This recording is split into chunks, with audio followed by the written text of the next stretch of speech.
Hi hello ಗೆಳರ, welcome back to Yadu YouTube ಚಾನಲ್ಗೆ ಸ್ವಾಗತ ಸುಸ್ವಾಗತ. ಈ ಒಂದು ವಿಡಿಯೋದಲ್ಲಿ ಸೆಕೆಂಡ್ ರೌಂಡ್ ಯಾವಾಗ ಸ್ಟಾರ್ಟ್ ಆಗುತ್ತೆ ಮತ್ತು ಆಪ್ಷನ್ ಎಂಟ್ರಿ ಸೆಕೆಂಡ್ ರೌಂಡಲ್ಲಿ ನಾವು ಏನೇನು ಮಾಡ್ಬೋದು ಮತ್ತು ನಾವು ಕಾಲೇಜ್ ಸ್ಟಾರ್ಟ್ ಆಗುತ್ತೆ, ಆಮೇಲೆ ಕಾಸ್ಟ್ ಆನ್ ಡಿಪಾಸಿಟ್ ಯಾವ ಥರ ಪೇ ಮಾಡಬೇಕು, ಯಾರೆಲ್ಲ ಪೇ ಮಾಡಬೇಕು, ಇದನ್ನೆಲ್ಲ ವೀಡಿಯೋದಲ್ಲಿ ಖಂಡಿತ ಎಕ್ಸ್ಪ್ಲೇನ್ ಮಾಡ್ತೀನಿ ಸ್ಟೆಪ್ ಬೈ ಸ್ಟೆಪ್. ಅದಕ್ಕಿಂತ ಮುಂಚೆ ನಮ್ಮ ಚಾನಲ್ಗೆ ಫಸ್ಟ್ ಟೈಮ್ ವಿಸಿಟ್ ಮಾಡಿರಿ, ಚಾನಲ್ಗೆ ಒಂದು ಸಬ್ಸ್ಕ್ರೈಬ್ ಆಗಿ ಹಾಗೂ ನಿಮ್ಮ ಫ್ರೆಂಡ್ ಜೊತೆ ಶೇರ್ ಮಾಡಿ. ಆಗ ನಮ್ಮೊಂದು ವಾಟ್ಸಪ್ ಚಾನಲ್ ಕೂಡ ಜಾಯ್ನ್ ಆಗ್ಬೋದು. ಅಲ್ಲಿ ಅಪ್ಡೇಟು ಟೈಮ್ ಟು ಟೈಮ್ ಸಿಗ್ತಾ ಇರುತ್ತೆ. ಅವಾಗಿಂದ ಹೇಳಿದೆ ನಾನು ಇನ್ನೇ ಅಪ್ಡೇಟ್ ಇದ್ದರೆ ನಿಮಗೆ ತಕ್ಷಣ ಸಿಗುತ್ತಿರುತ್ತೆ. ನಮ್ಮೊಂದು ವಾಟ್ಸಪ್ ಚಾನಲ್ಲಿ ಜಾಯ್ನ್ ಆಗ್ಬೋದು. ಲಿಂಕ್ ಬೇಕಾದ್ರೆ ಡಿಸ್ಕ್ರಿಪ್ಷನ್ ಬಾಕ್ಸಲ್ಲಿ ಕಮೆಂಟ್ ಬಾಕ್ಸ್ ಕೊಟ್ಟಿರ್ತೀನಿ. ಮತ್ತು ಇವತ್ತಿನ ವೀಡಿಯೋ ಸ್ಟಾರ್ಟ್ ಮಾಡೋಕ್ಕಿಂತ ಒಂದು ಚಿಕ್ಕದಾದ ಅಪ್ಡೇಟ್ ಇದೆ ನೀಟ್ ಸ್ಟೂಡೆಂಟ್ಸ್ಗೆ, ಅದನ್ನು ಓದ್ಬೇಡ. ನೆಕ್ಸ್ಟ್ ಎಲ್ಲ ವೀಡಿಯೋ ಸ್ಟಾರ್ಟ್ ಮಾಡ್ಕೋತೀನಿ. ನೋಡಿ, ನಿಮಗೆ ಏನಾದರೂ ಫಸ್ಟ್ ರೌಂಡಿಗೆ ಆಲ್ರೆಡಿ ಬಿಟ್ಟು ನೀವು ಇನ್ನೂ ಚಾಯ್ಸ್ ಎಂಟ್ರಿ ಮಾಡಿಲ್ಲ ಅಂದರೆ ಇದೇ ಒಂದು ಲಾಸ್ಟ್ ಕೊನೆ ಅವಕಾಶ ಅನ್ಕೊಂಬಿಡಿ. ಇದು ವೆರಿ ಇಂಪಾರ್ಟೆಂಟ್ ಅಪ್ಡೇಟ್ ಆಗಿರುತ್ತೆ ನೀಟ್ ಸ್ಟೂಡೆಂಟ್ಸ್ಗೆ. ನಿಮಗೆ ಶುಲ್ಕ ಪಾವತಿ ಮಾಡಲು 19/8/2025 ಮಧ್ಯಾಹ್ನ 3ವರೆಗೂ ನಿಮಗೆ ಅವಕಾಶ ಕೊಟ್ಟರೆ, ಯಾರು ನೀವು ಚಾಯ್ಸ್ ಎಂಟ್ರಿ ಮಾಡಿಲ್ಲ ಮಾಡಿಕೊಂಡು ನಿಮಗೆ 3 ಗಂಟೆವರೆಗೂ ಟೈಮ್ ಕೊಟ್ಟವ್ರೆ. ಆಮೇಲೆ ಎಲ್ಲರಿಗೂ ಟೈಮ್ ಕೊಟ್ಟಿದ್ದರು. ಈಗ ನಿಮಗೆ ಒಂದು ಸ್ವಲ್ಪ ಟೈಮ್ ಎಕ್ಸ್ಟೆಂಡ್ ಮಾಡಿದ್ದಾರೆ. ನೀವೇನಾದರೂ ಅಷ್ಟರೊಳಗಡೆ ಚಾಯ್ಸ್ ಎಂಟ್ರಿ ಮಾಡಿಕೊಂಡು 19/8/2025 ಇದು ಸಂಜೆ 5:30 ಆ ಕಾಲೇಜುಗಳಲ್ಲಿ ಪ್ರವೇಶ ನೀಡಿ ಕಾಲೇಜ್ ರಿಪೋರ್ಟ್ ಮಾಡಿಕೊಂಡು ಬರಬೇಕಾಗಿರುತ್ತೆ. ಇದು ಒಂದು ನಿಮಗೆ ಮಾಡಲೇಬೇಕಾಗಿರುವಂಥ ನೀಟ್ ಸ್ಟೂಡೆಂಟ್ಸ್ಗೆ. ಆಮೇಲೆ ಇಷ್ಟೇ ಈ ಒಂದು ನೀಟ್ ಸ್ಟೂಡೆಂಟ್ಸ್ಗೆ ಅಪ್ಡೇಟ್ ಇರೋದು. ಆಮೇಲೆ BMS ಸ್ಟೂಡೆಂಟ್ಸ್ಗೆ ಹೇಳ್ತಿದ್ರು. ಆಮೇಲೆ ನಮ್ಮದು ಸೀಟ್ ಮ್ಯಾಟ್ರಿಕ್ಸ್ ಆಲ್ರೆಡಿ ಬಿಟ್ಟಿದ್ದಾರೆ. ಮತ್ತು ನಿಮಗೆ ಸೆಕೆಂಡ್ ರೌಂಡಿಗೆ ಹೋದ ತಕ್ಷಣ ಯಾರು ಈಗ BMS ಸ್ಟೂಡೆಂಟ್ಸ್ ಹೋಗ್ತೀರಾ, ಎಲ್ಲ ಒಂದು ಸ್ಟೂಡೆಂಟ್ಸ್ಗಳಿಗೆ ನೀವು ಈಗ ಸೆಕೆಂಡ್ ರೌಂಡಲ್ಲಿ ನೀವು ಆಪ್ಷನ್ ಎಂಟ್ರಿ ಆದರೆ ಮಾಡ್ಬೋದಾಗಿರುತ್ತೆ. ಯಾಕಂದರೆ ಅವ್ರು ಇನ್ನೂ ಆಪ್ಷನ್ ಎಂಟ್ರಿನೇ ಮಾಡಿಲ್ಲ. ಆ ಒಂದು ಸ್ಟೂಡೆಂಟ್ಸ್ಗಳಿಗೆ ಯಾರು BMS ಮಾಡಬೇಕಂತಿದ್ರೆ ಅವ್ರು ಆಪ್ಷನ್ ಎಂಟ್ರಿ ಮಾಡ್ಬೋದಾಗಿರುತ್ತೆ. ಇನ್ನೂ ಸ್ವಲ್ಪ ಸ್ಟೂಡೆಂಟ್ಸ್ ಈಗ ಸೆಕೆಂಡ್ ರೌಂಡ್ ಯಾವಾಗ ಸ್ಟಾರ್ಟ್ ಆಗುತ್ತೆ ನೋಡಿ. ಈಗ MCC ಕೌನ್ಸಿಲಿಂಗ್ ಆಲ್ಮೋಸ್ಟ್ ಇನ್ನೂ ಫಸ್ಟ್ ರೌಂಡ್ ಕಂಪ್ಲೀಟ್ ಆಗೋಯ್ತು. ಇನ್ನು KE ಈಗ ಇವರು MBBS ಸ್ಟೂಡೆಂಟ್ಸ್ ಕೂಡ ಅಡ್ಮಿಷನ್ ಆದರೆ ಫಸ್ಟ್ ರೌಂಡ್ ಕಂಪ್ಲೀಟ್ ಆಗುತ್ತೆ. ಇನ್ನು ಯಾವಾಗ ನೀವು ಸೆಕೆಂಡ್ ರೌಂಡ್ ಸ್ಟಾರ್ಟ್ ಆಗುತ್ತೆ ಅಂತ ಕೇಳ್ತೀರಾ, ಮೇ ಬಿ ಇದೇ ಮಂತ್ ನಿಮಗೆ 25th ನೋಡಿ, 25th ಅಷ್ಟರೊಳಗಡೆ ನಿಮ್ಮದು ಸೆಕೆಂಡ್ ರೌಂಡ್ ಸ್ಟಾರ್ಟ್ ಮಾಡ್ಕೋತಾರೆ. 19 ಇನ್ನೊಂದು 6 ಡೇಸ್ ಒಳಗಡೆ ನಿಮ್ಮದು ಎಲ್ಲ ಕೆಲಸ ಮುಗಿಸ್ಕೊಂಡು ನಿಮಗೆ ಬೇಗನೆ ಮಾಡ್ತಾರೆ. ಆಮೇಲೆ ಕಾಸ್ಟ್ ಆನ್ ಡಿಪಾಸಿಟು ಇದನ್ನು ಯಾರು ಪೇ ಮಾಡಬೇಕಂದ್ರೆ, ಯಾರು ಈಗ ಆಪ್ಷನ್ ಎಂಟ್ರಿ ಮಾಡಿದ್ರೆ ಏನಾದರೂ ನಿಮ್ಮದು MBBS ಸೀಟ್ಸ್ ಮೆಡಿಕಲ್ ಸೀಟ್ಸ್ ಇತ್ತಂದರೆ ಮಾತ್ರ ನೀವು ಕಾಸ್ಟ್ ಆನ್ ಡಿಪಾಸಿಟ್ ಪೇ ಮಾಡಬೇಕಾಗಿರುತ್ತೆ. ಇಲ್ಲಾಂದರೆ ಯಾರು ಪೇ ಮಾಡೋಂತಿಲ್ಲ. ಆಮೇಲೆ ನಮಗಿದು ದುಡ್ಡು ಬರೋದಿಲ್ಲ, ಯಾವುದು ಸೀಟ್ ಸಿಗಿಲ್ಲ ಆ ಥರ ಅಂತೆಲ್ಲ ಬಿಡಿ. ಅದು ನೇಮಲ್ಲೇ ಕಾಣಿಸ್ತಿದೆಯಲ್ವ. ಕಾಸ್ಟ್ ಆನ್ ಡಿಪಾಸಿಟ್ ಅಂದರೆ ನೀವು ಯಾವುದು ಸೀಟ್ ಅಲರ್ಟ್ ಆಗಿಲ್ಲ ಅಂದರೆ ತಿರ್ಗಾ ನಿಮ್ಮ ಅಕೌಂಟಿಗೆ ಸೇಮ್ ನಮ್ಮೊಂದು ವೆಬ್ಸೈಟಲ್ಲೇ ನಿಮ್ಮ ಲಿಂಕ್ ಬಿಡ್ತಾರೆ. ಅವಾಗ ಯಾರು ಬ್ಯಾಂಕ್ ಅಕೌಂಟು ನಿಮ್ಗೆ ಯಾರು ಸೀಟ್ ಸಿಕ್ಕಿರಲ್ಲ ಅಂಥ ಸ್ಟೂಡೆಂಟ್ಸ್ಗಳಿಗೆ ಲಿಂಕ್ ಬಿಟ್ಟಾಗ ಜಸ್ಟ್ ನಿಮ್ಮ ಅಕೌಂಟ್ ನಂಬರ್ ಹಾಕಿದರೆ ಆಟೋಮೆಟಿಕ್ಲಿ ನಿಮಗೆ ರೀಫಂಡ್ ಆದರೆ ಮಾಡ್ತಾರೆ. ಇದು 100% ಟ್ರಸ್ಟೆಡ್. ಯಾಕಂದರೆ ಇದು ಕರ್ನಾಟಕ ಎಕ್ಸಾಮಿನೇಷನ್ ಅಥಾರಿಟಿ ಅಂದರೆ ಆ ಟ್ರಸ್ಟ್ ಇಲ್ಲಿವರೆಗೂ ಬಿಲ್ಡ್ ಮಾಡ್ಕೊಂಡು ಬಂದಿದೆ. ಯಾವುದೇ ಕಾರಣಕ್ಕೂ ಯಾವ ಸ್ಟೂಡೆಂಟ್ಸ್ಗೂ ಮೋಸ ಮಾಡೋದಿಲ್ಲ. ಇದು ಮಾತ್ರ ಪಕ್ಕ ಇರಲಿ, ಅದು ದುಡ್ಡಲ್ಲಿ ಮಾತ್ರ ಇದು ನಿಮಗೆ ಆಗೋಯ್ತು. ಆಮೇಲೆ ಎಲ್ಲರೂ ಫೀಸ್ನ ಪೇ ಅದು ಎಲ್ಲರೂ 1 lakh rupees ಏನು ಕಾಸ್ಟ್ ಆನ್ ಡಿಪಾಸಿಟ್ ಪೇ ಮಾಡಬೇಕನ್ನತ್ತಿದೆ, ಅದೆಲ್ಲರೂ ಮಾಡಬೇಕಂತ ಹೇಳ್ತಿದ್ದಾರೆ. ಇಲ್ಲ, ಯಾರು ನಿಮ್ಮ ಆಪ್ಷನ್ ಎಂಟ್ರಿಲಿ ಮೆಡಿಕಲ್ ಸೀಟ್ ಹಾಕ್ಕೊಂಡಿದ್ದೀರಾ ಆ ಒಂದು ಸ್ಟೂಡೆಂಟ್ಸ್ಗಳು ಮಾತ್ರ ಮಾಡಬೇಕಾಗಿರುತ್ತೆ. ಓಕೆ, ಈಗ ಕಾಸ್ಟ್ ಆನ್ ಡಿಪಾಸಿಟ್ ಆಯಿತು. ಮತ್ತು ಸೆಕೆಂಡ್ ರೌಂಡ್ ಯಾವ ಸ್ಟಾರ್ಟ್ ಆಗುತ್ತೆ ಅಂತ ನಾನು 25th ಒಳಗಡೆ ಸ್ಟಾರ್ಟ್ ಆಗುತ್ತಂತೆ. ಇಲ್ಲಿ ಏನಪ್ಪ, ನೀವು ಸೆಕೆಂಡ್ ರೌಂಡಲ್ಲಿ ಯಾರು ಇರ್ತಾರೆ, ನೀವು ಚಾಯ್ಸ್ 2 ಮತ್ತು ಚಾಯ್ಸ್ 3 ತೊಗೊಂಡವ್ರು ಮಾತ್ರ ಇರ್ತೀರಾ. ಅದನ್ನ ನೆನ್ಪಿಟ್ಕೊಳ್ಳಿ. ನಿಮಗೆ ಇಲ್ಲಿ ಸೀಟ್ ಸಿಗೋ ಚಾನ್ಸಸ್ ಆದರೆ ಜಾಸ್ತಿ ಇರುತ್ತೆ. ತುಂಬ ವೀಡಿಯೋದಲ್ಲಿ ಹೇಳ್ತಾ ಬಂದಿದ್ದೀನಿ.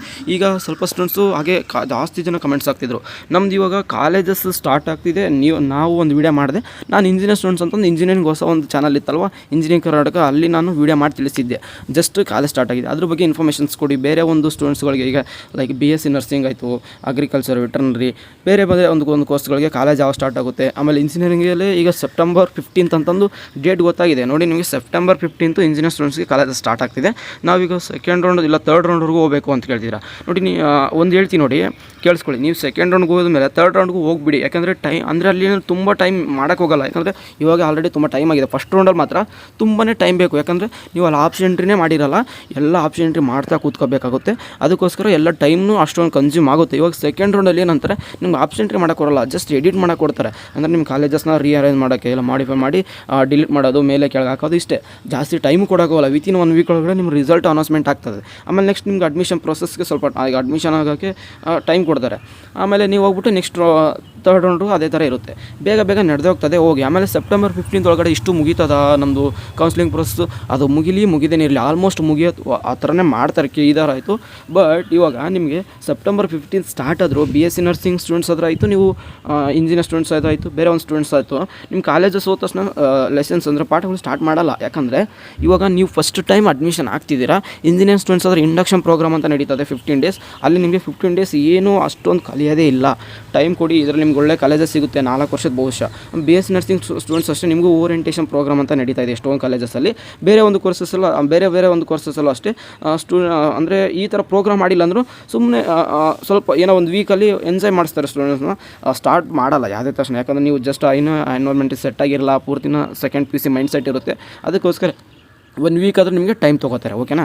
ಓಕೆ, ಐ ಥಿಂಕ್ ನಿಮಗೆ ಕ್ಲಾರಿಟಿ ಸಿಕ್ತು ಅನಿಸುತ್ತೆ. ಯಾವಾಗ ನಾವು ಸೆಕೆಂಡ್ ರೌಂಡ್ ಥರ್ಡ್ ರೌಂಡ್ ಹೋಗಬೇಕು, ಏನಾಗುತ್ತೆ ಸ್ಟಾರ್ಟಿಂಗ್ ಕಾಲೇಜ್ ಸ್ಟಾರ್ಟ್ ಆದ ಸುಮ್ಮನೆ ಯಾವುದೇ ಕಾರಣಕ್ಕೂ ಭಯ ಪಡೋಕೋಬೇಡಿ. ಇಲ್ಲಿವರೆಗೂ ಟೈಮ್ನ ನೀವು ತಾಳ್ಮೆಯಿಂದ ಬಂದಿದ್ದೀರಾ. ಇನ್ನೂ ನಿಮಗೆ ಒಳ್ಳೆ ಕಾಲೇಜಸ್ ಸಿಗಬೇಕಂದ್ರೆ ನೀವು ಚಾಯ್ಸ್ನ 2 ಈ ಥರ ತೊಗೊಂಡು ನೀವು ಸೆಕೆಂಡ್ ರೌಂಡ್ಗೆ ಹೋಗೋದು, ಥರ್ಡ್ ರೌಂಡ್ಗೆ ಹೋಗೋದು ಬೆಸ್ಟ್ ಅಂತ ನಾನು ಹೇಳಿದ್ದು ಇಲ್ಲಿವರೆಗೂ. ಯಾಕಂದರೆ ನಿಮ್ಮಲ್ಲಿ ಓಲ್ಡ್ ಅದೇ ಇರುತ್ತೆ, ಅದಕ್ಕೋಸ್ಕರ.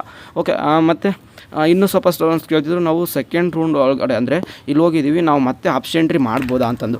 ನೋಡಿ, ಈಗ ಆಲ್ರೆಡಿ ನೀವು ಆಪ್ಷನ್ ಎಂಟ್ರಿ ಮಾಡಿನೇ ಬಂದಿದ್ದೀರಾ. ನಿಮಗೆ ಆಪ್ಷನ್ ಎಂಟ್ರಿ ಮಾಡೋದವ್ರಿಗೆ ನಿಮ್ಗೆ ಆಪ್ಷನ್ ಎಂಟ್ರಿ ಮಾಡೋಕ್ಕೊಡಲ್ಲ. BAMS ಮಾತ್ರ ಆಪ್ಷನ್ ಎಂಟ್ರಿ ಮಾಡೋಕ್ಕೆ ಎನೇಬಲ್ ಮಾಡ್ತಾರೆ. ಮಿಕ್ಕಿದ ಯಾವುದೇ ಒಂದು ಕೋರ್ಸ್ನೂ ನಿಮಗೆ ಎನೇಬಲ್ ಮಾಡಲ್ಲ.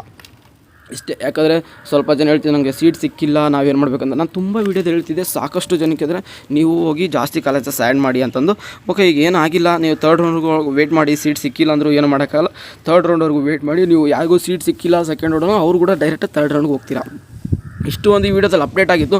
ಆಮೇಲೆ ಇನ್ನೂ ಸ್ವಲ್ಪ ಜನ ಕೇಳ್ತಿದ್ದು ಸ್ಕಾಲರ್ಶಿಪ್ ಬಗ್ಗೆ ನೀವು ಅಪ್ಡೇಟ್ ಕೊಟ್ಟರೆ ಬಟ್ ವೀಡಿಯೋನೇ ಮಾಡಲಿಲ್ಲ ಅಂತಂದು. ಖಂಡಿತ ಅದ್ರ ಬಗ್ಗೆ ವೀಡಿಯೋ ಮಾಡ್ತೀನಿ. ಯಾಕಂದರೆ ನೀವು ಸೆಕೆಂಡ್ ರೌಂಡವರು ತುಂಬ ಜನ ಇದ್ದರೆ, ಆಮೇಲೆ ಥರ್ಡ್ ರೌಂಡ್ವರೆಗೂ ಹೋಗೋರು ಇದ್ರಿ. ನೀವು ಸ್ಕಾಲರ್ಶಿಪ್ ಬಗ್ಗೆ ವೀಡಿಯೋ ಮಾಡಿ ಅಂತ ಹೇಳಿದ್ರೆ ನಾನು ಮಾಡ್ತೀನಿ. ಬಟ್ ನಿಮ್ಗೆ ಅಲ್ಲಿ ಅಡ್ಮಿಷನ್ ಆಗಿದ್ಮೇಲೆ ಅಡ್ಮಿಷನ್ ಆರ್ಡರ್ ಬರುತ್ತಲ್ಲ, ಅದು ಬರೋವರೆಗೂ ನೀವು ನಾನು ಎಷ್ಟು ವೀಡಿಯೋ ಮಾಡಿದ್ರು ನಿಮ್ಗೆ ಅಲ್ಲಿ ಅಪ್ಲೈ ಮಾಡೋಕೆ ಆಗೋದಿಲ್ಲ. ಲಾಸ್ಟ್ ಅಡ್ಮಿಷನ್ ಆರ್ಡರ್ ಬೇಕೇ ಬೇಕಾಗುತ್ತೆ ಯಾವುದೇ ಒಂದು ಸ್ಕಾಲರ್ಶಿಪ್ ಅಪ್ಲೈ ಮಾಡಬೇಕಂದ್ರೆ. ಮತ್ತು ಅಡ್ಮಿಷನ್ ಆರ್ಡರ್ ಈಗ ಫಸ್ಟ್ ರೌಂಡ್ ಮುಗಿದು ನಾನು ಈಗ ಕಾಲೇಜಸ್ಗೆ ನಮ್ಗೆ ಅಡ್ಮಿಷನ್ ಆರ್ಡ್ರು ಡೌನ್ಲೋಡ್ ಮಾಡ್ಕೊಂಡಿಲ್ಲ ಅಂತ ನೋಡಿ. ನಾನು ಮೊದಲಿಂದ ಹೇಳ್ತಾ ಇದ್ದೀನಿ, ಈ ವರ್ಷದಿಂದ ಅಡ್ಮಿಷನ್ ಪ್ರೊಸೆಸ್ ಚೇಂಜ್ ಆಗಿದೆ. ಅಂದರೆ ನಿಮಗೆ ಕನ್ಫರ್ಮೇಷನ್ ಸ್ಲಿಪ್ ಇದ್ದರೆ ಸಾಕು. ಈಗ ಯಾವಾಗ ನೀವು choice entry 1 to 2 fees pay ಮಾಡಿ ಬಂದಾಗ ಕನ್ಫರ್ಮೇಷನ್ ಸ್ಲಿಪ್ ಬಂದಿರುತ್ತಲ್ಲ, ಅದೊಂದೇ ಕಾಲೇಜಿಗೆ ತೊಗೊಂಡು ಹೋದ್ರಾಯ್ತು. ಕಾಲೇಜಲ್ಲೇ ನಿಮಗೆ ಅಡ್ಮಿಷನ್ ಆರ್ಡ್ರು ಅದೆಲ್ಲ ಡೌನ್ ಮಾಡಿ ಅವ್ರದ್ದೇ ಎಲ್ಲ ನೋಡ್ಕೋತಾರೆ. ನೀವೇನೋ ತಲೆ ಕೆಡಿಸ್ಕೊಳ್ಳೋಂತಿರಲ್ಲ. ಓಕೆ, ಐ ಥಿಂಕ್ ನಿಮಗೆಲ್ಲ ವೀಡಿಯೋಗೂ ನಿಮಗೆಲ್ಲ ಡೌಟ್ಸ್ಗೂ ಕ್ಲಿಯರ್ ಆಯಿತು ಅನ್ಸುತ್ತೆ ವಿಡಿಯೋದಲ್ಲಿ. ವಿಡಿಯೋ ಇಲ್ಲಿವರೆಗೂ ನೋಡಿ ನಿಮ್ಗೆ ಏನಾದರೂ ಡೌಟ್ಸ್ ಇತ್ತು ಅಂದರೆ ಖಂಡಿತ ಕಮೆಂಟ್ ಬಾಕ್ಸಲ್ಲಿ ಆಯಿತು. ಎಲ್ಲ ಕ್ಲಿಯರ್ ಆಗಿದ್ದರೆ ಖಂಡಿತ ಒಂದು ಚಾನಲ್ಗೆ ಅದರ ಒಂದು ಲೈಕ್ ಕೊಡಿ. ಆಗ ನಿಮ್ಮ ಫ್ರೆಂಡ್ ಜೊತೆ ಶೇರ್ ಮಾಡ್ಕೊಳ್ಳಿ. ಇನ್ನು ಮುಂದೆ ಬರುವಂಥ ದಿನಗಳಲ್ಲಿ ಕೌನ್ಸಿಲಿಂಗ್ದು ಎಲ್ಲ ಏನೇ ರಿಲೇಟೆಡ್ ಇರೋದು ಎಲ್ಲ ಒಂದು ಡೌಟ್ಸ್ ಕ್ಲಿಯರ್ ಮಾಡ್ತಾ ಹೋಗ್ತೀನಿ. ಎಸ್ಪೆಷಲಿ ಮೇನ್ ಆಗಿ ನಿಮಗೆ ತುಂಬ ಸ್ಕಾಲರ್ಶಿಪ್ ಬಗ್ಗೆ ಇದೆ ಅಂತ ಹೇಳಿದ್ನಲ್ವ. ನನಗೆ ಯಾಕಂದರೆ ತುಂಬ ಸ್ಕಾಲರ್ಶಿಪ್ ಅಂದರೆ ಲ್ಯಾಕ್ ಆಫ್ ಅಮೌಂಟ್ಸು ತುಂಬ ಅಮೌಂಟು ನನಗೆ ಸ್ಕಾಲರ್ಶಿಪ್ಪಿಂದ ಬಂತು. ಅದನ್ನು ನಾನು ನಿಮ್ಮ ಮುಂದೆ ರೆಪ್ರೆಸೆಂಟ್ ಮಾಡ್ತೀನಿ. ನೆಕ್ಸ್ಟ್ ಬರೋ ದಿನಗಳಲ್ಲಿ ಯಾವ ಥರ ಏನು ಮಾಡಬೇಕು, ಸ್ಕಾಲರ್ಶಿಪ್ ಅಪ್ಲೈ ಮಾಡಿ ಅದನ್ನ ನಾವು ಬರಲೇಬೇಕು ಅಂದರೆ ಯಾವ ಥರ ನಾವು ಆ ಟ್ರಿಕ್ಸ್ ಅವೆಲ್ಲ ಹೇಳ್ತೀನಿ ನಿಮಗೆ. ಖಂಡಿತ ಮುಂದೆ ಬರೋ ದಿನದಲ್ಲಿ ಹೇಳ್ತೀನಿ.